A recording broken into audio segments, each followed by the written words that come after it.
Welcome back to Light the Fuse. Charles, how you feeling? How you doing? How you feeling? I'm doing and feeling great, Drew. Thank you for asking. How are you doing and feeling? I'm okay. It's a Monday. I'm a little worn down, but you know what?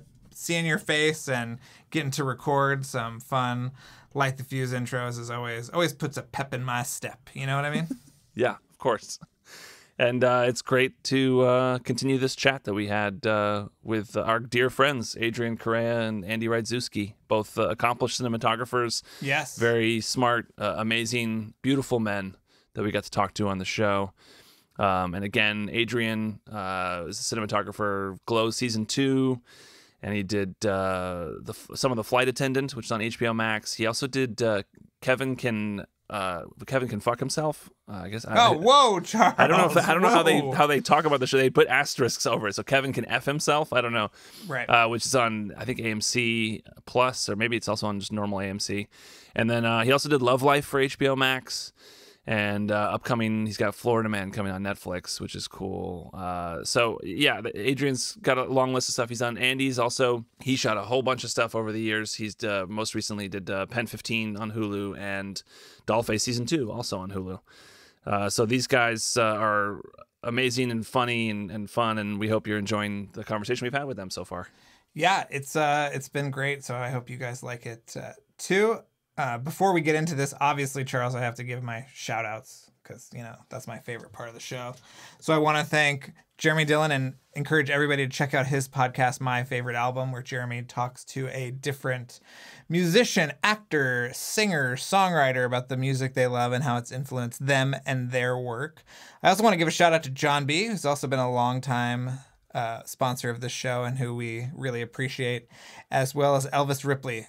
Best name in the game. You know, I don't know what he does or who he is really, but with that name, I think he could do anything. So thank you guys for sponsoring the show, and we'll be back afterwards.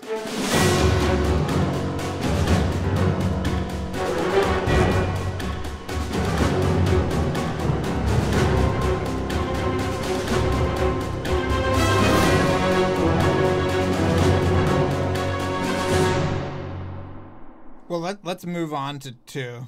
If Andy, are you ready to do that?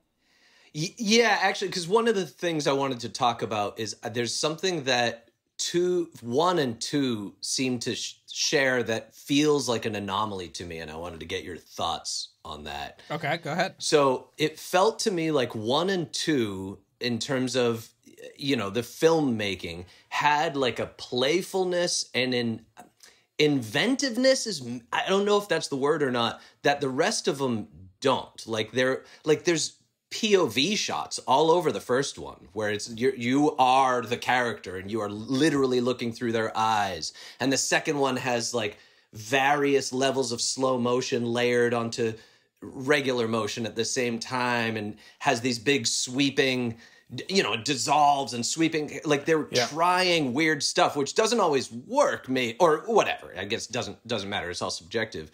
But it felt like that was a thing that they were encouraging, that after the second one, I can't think of any sequences that are like a weird perspective or like that. In the first one, they do almost like Predator view. And that stuff seems absent. Oh, when he sprays the thing on. Yeah. I think that 2's, and Charles can disagree with me, that some of that stuff that you're referencing in 2 had to do with the chaotic editing of that movie to a degree, and them trying to figure out how to make it move a little quicker or whatever. Oh, that's interesting. But you're right. I would say that 4 is pretty playful photographically. But we will get to that. Charles, do you want to jump in? I think that Stuart Baird came in to late in the edit on 2 and had to like cut a large chunk of the movie. I think they cut like 40 minutes out of the movie. And so I think that probably gave it some more of the playfulness on the editing side of things. But there's some shots, like one of my favorite shots in MI2 is at the horse racing track. There's this one shot that just sort of introduces, it's not the first shot of the horse racing, it's somewhere in the middle of the sequence, but there's a shot that kind of brings you back over to the side where they're watching the horse racing, and it kind of does this awesome like very energetic move around a column or a pillar, and then zooms down into the horses, and it's just so like energetic, and I love that kind of stuff. I feel like, yeah, I think 4, 5, and 6 kind of have a more slower, elegant kind of feel to them in the camera movements and stuff, and none of them really ever do anything that crazy. Yeah, I kind of missed it. Like I missed. I mean, I like the latter movies more, but I missed that playfulness. It felt like people were like, "Let's try this thing." Right. I think 4 is playful. There are some very playful elements of 4, but 4 definitely kind of like he knows that he's dealing with the grandeur of it. Like he plays with scope in that way, you know. Like I mean, that whole thing in the theater about like coming out of the window and the expansion into IMAX, like that itself is like definitively Brad Bird, like saying like, here we go, like calling attention to the opening of it. So I think like, whereas like that stuff is naturally kind of like burned into De Palma and even John Woo's style, like Brad Bird had kind of had this kind of like little bit of this panache to him. So I think that plays photographically, you know, so. Well, there's the shot of him tracking the water to the jumping water. And even there's like little sort of micro pans, like when she's doing the thing on the screen of his car and it just kind of pans over to her. I don't know. I think 4. I have another example in Ghost Protocol, a playful moment using the camera to sell like a playful moment or like a big like holy shit moment is when they're at the Burj and Simon Pegg reveals that they don't have access over the room or whatever, and that they're gonna have to go up, and then they do this like whip pan to Tom Cruise where he's like, wait, what? Like that was like such a great using the camera to sell that moment. That is a great moment. So it's not to say the movie, because the movies get more playful later. It's just that the like lacy camera stuff, like a whip pan is of course funny, but it's not like that inventive weirdness. Like they're not. It didn't feel like they weren't, let's try this. It's like, yeah, we're gonna whip. Yeah, you want them to get weird. I want them to get weird. I loved the weird. Well, okay. How about this example? What about in Fallout? There's the sequence at the beginning when they're trying to get the plutonium cores and they end up losing them. There's this great moment where Tom Cruise considers getting in the car and grabbing the plutonium and going, and it's like a shot that's great. It like starts as a POV and then backs out and shows him, or vice versa. But it's this really amazing kind of playful looking, cool POV that turns into like something like that. Does that count, or is that not quite what you're talking about? No, I think that's excellent. So again, I like that stuff more. I think because that's storytelling with the camera. Like you're seeing. Right. I mean, that shot, it really is incredible. It's so efficient. It tells you everything you need to know without a word of dialogue. But it's not weird. Like it's not. It's incredibly effective. You want more kooky experimentation. I guess it's funny because I don't actually want it. But as I was rewatching, knowing we were going to talk specifically about the cinematography, I was like, nobody did anything wacky. Like wacky. Maybe that's the word. Because like 1 and 2 have wackiness. You want some wacky? Yeah. Okay. Well, what about 3? 3 does have that. It's not quite the Tony Scott, mescaline haze that he was in at that time, but it's it is exaggerated and pushed very much in some respects. I don't really care about the way 2 looks, but I would love to hear what you guys think of the photography on 3, because it is an area of contention and one that we bring up a lot. So is it the TV thing?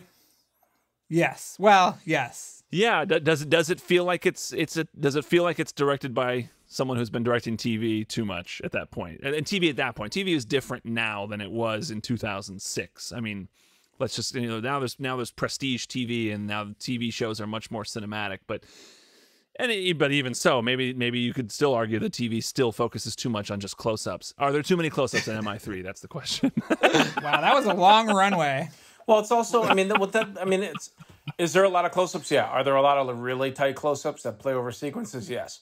But it's also the first one where they made a conscious effort of really like upping the emotional connection from the word go, in terms of like, this is Ethan Hunt's story, and this is the personal stakes right at the beginning with the whole not cold open, because that's a kind of a TV thing, but like that whole opening. It's a cold open. Yeah, but it's like but like they're setting the stakes really dramatically from the beginning, you know, and it's basically a personal MI story as there ever has been until maybe Fallout.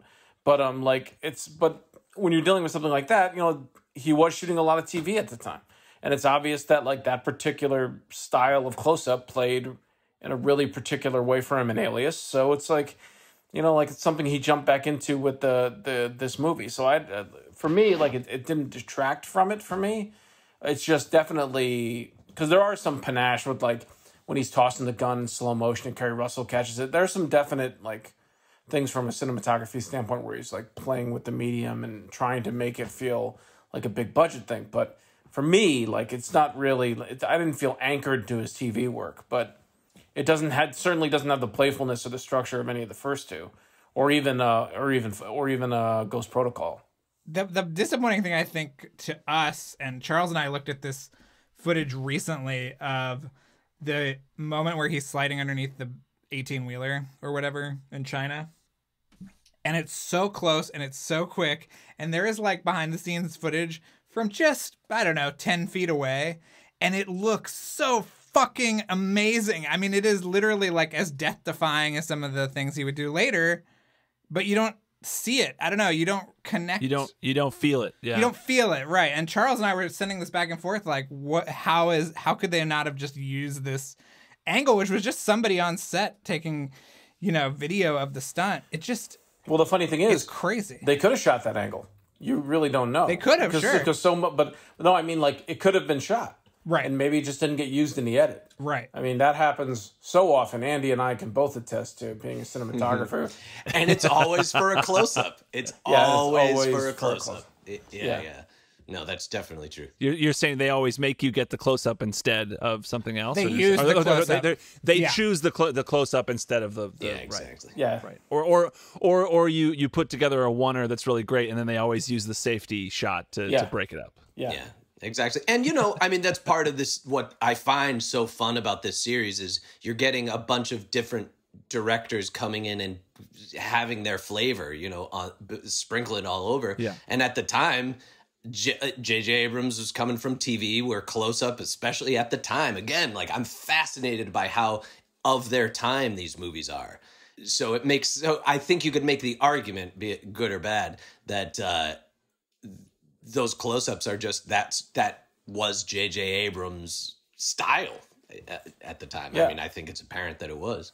Yeah, I mean, he definitely felt it because the next thing he does is or close to his Super 8, right? Right. Super 8 somewhere, and then and there's like a definitive effort in Super 8 for his photography to feel more epic. Well, was Super 8 before or after Star Trek? There's also Star Trek, which I think looks great. Yeah, but Star Trek is, to me, is not so much. Again, it's a lot of things like MI3. It's like the close-ups play so strongly in the first Star Trek, and they merit that out with they kind of balance that out with like wider kind of like action stuff with camera and all the flares, which obviously he caught hell for years. Oh, the flares! We love flares, so I'm fine with. Agreed. We always love a good anamorphic flare, so we don't have any problem with that. And he grew, you know, the growth in filmmaking between 3 and Star Trek 2009 is like insane. Totally. You can see him getting better. Yeah, and I think if those close-ups had worked as well as he thought they would, then Star Trek maybe would have looked a lot like Mission Impossible 3. I think that there were lessons taken away from this is all I'm saying. It's definitely a growth thing. I mean, honestly, but like when it comes to action, like just from the Jackie Chan-ness of it all to help Charles salivate some, is that the you know, like the wide action stuff for stunts always ends up playing really beautifully. You know, it's just one of those things where it's like if you can put the actor in the context of the action, like it just always ends up making stunt work and action stuff play really, really strongly. And it's probably why that truck thing would have played better in a wide. That's what's so interesting too, is because, you know, like the Liam Neeson movies, that's how they shoot it because he's a 60-something-year-old man, so he can't do these things. So it just, it feels like silly. But again, I think that's a filmmaker just feeling himself out. Yeah, like that's and Adrian, what you said is exactly right. Like I could totally see being in prep and being like, this is a movie about Ethan's personal life. I want to be in. I want to get all our movie stars like in a tight close-up. This is all internal. Like I could see that being a creative choice. Now, whether it works or not, whatever, but I could see the rationale behind that approach for sure. Tom Hooper's Mission Impossible 3 there. But Tom Hooper's close-ups are all like super wide angle. That's ones, true. right? Yeah. And that's maybe we need to distinguish that too for people who like the wide angle close-ups. You see a lot of the environment around the person's face, whereas a long lens close-up, the camera's very far away and it's kind of like a telescope. Yeah. You know, and a long lens close-up eliminates all background and makes it just a giant face.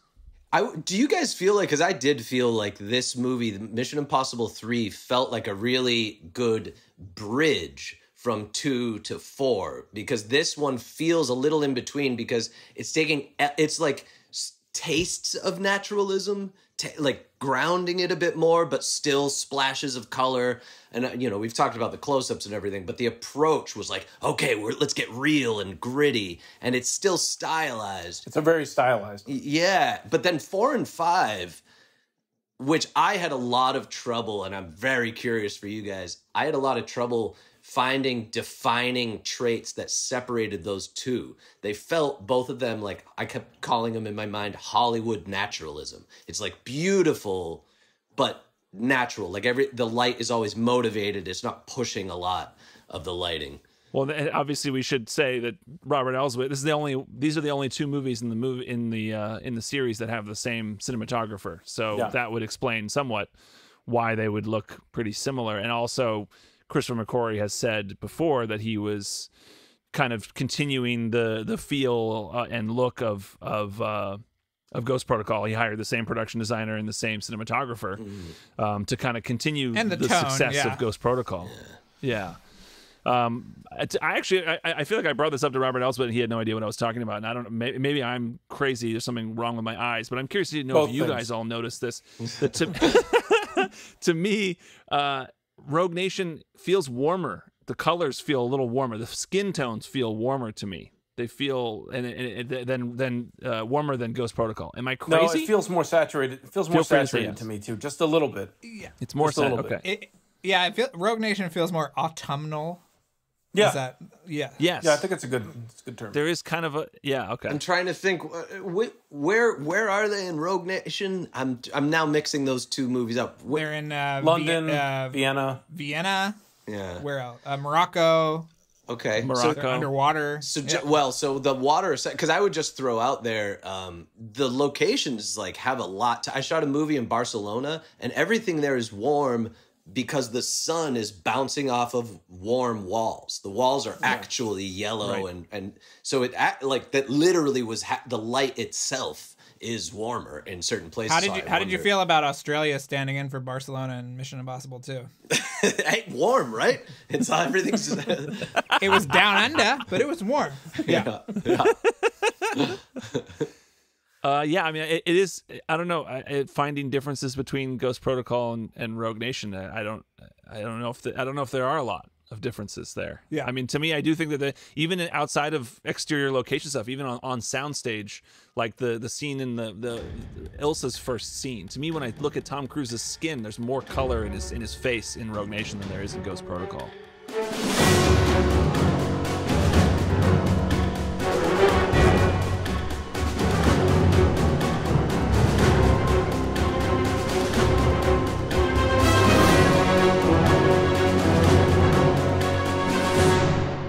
And we're back.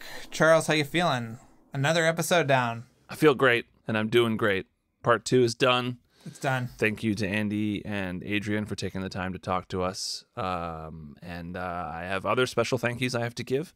Go. Sonia Miranda and Derek Klingel. Thank you so much, Sonia and Derek, for making this episode possible. And everybody out there, you should sign up for our Patreon, patreon.com/LightTheFuse. Bonus episodes every week. And also, check out our show notes on the website, lightthefusepodcast.com. If you go to the episode guide, you can look up every episode and look at show notes. Or you can head on over to the merch tab, click on there, and then you can see some of our TeePublic merch and get linked to the TeePublic page where we have all of our shirts and magnets and stickers, and you can buy stuff there and show your support for the show. And quickly, I also wanted to add that Kevin Blumenfeld did the music for this episode, and Luke Burson did the editing and mixing. So thank you so much to Kevin and to Luke. That's right. And remember to follow us on social media at LightTheFuse-Pod on Instagram and Twitter. And remember to like, subscribe, rate, and review wherever you're listening to this fine podcast. So I think that's it, Charles. So we'll be back next week, part 3 of our cinematographer breakdown.